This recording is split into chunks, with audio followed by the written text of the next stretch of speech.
मनीष पत्रकार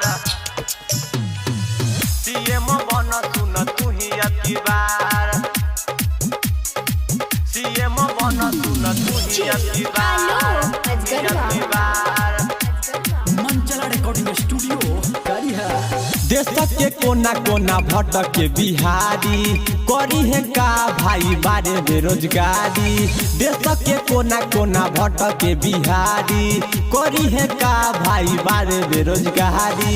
कुछो न कोई पहे नीति सरकार कुछो न कोई पहे नीति सरकार। एहो मनीष पत्रकार सीएम बन सुन तू ही अबकी बार। एहो मनीष पत्रकार सीएम बन सुन तू ही अबकी बार। मनीष पत्रकार सीएम बन सुन तू ही अबकी बार सीएम बन सुन तू ही अबकी बार।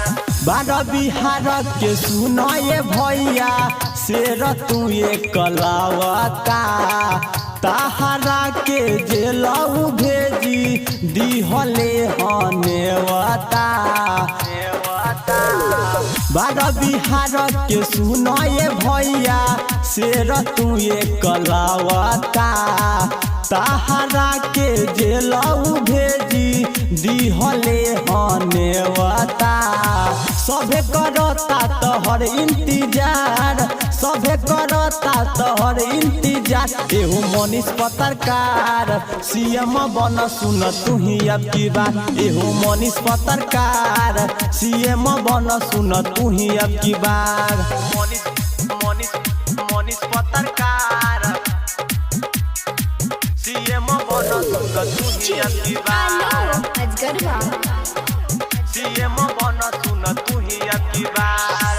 तहरा के जेलई भेजी करता रे वाह वाह आज न काले छुट्टिए जइब तब निकली इनकर हावा।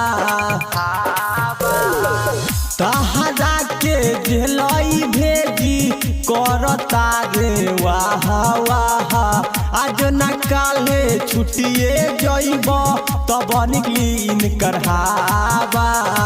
हमनी के कोनी कद उधार हमनी के कोनी कद उधार। एहो मनीष पत्रकार सीएम बन सुन तू ही अबकी बार। एहो मनीष पत्रकार सीएम बन सुन तू ही अबकी बार। देश के कोना कोना भटके बिहारी करी है का भाई बारे बेरोजगारी। देश के कोना कोना भटके बिहारी करी है का भाई बारे बेरोजगारी। कुछो न कोई पहे नीति सरकार। एहो मनीष पत्रकार सीएम बन सुन तू ही अबकी बार। एहो मनीष पत्रकार सवारिया म्यूजिक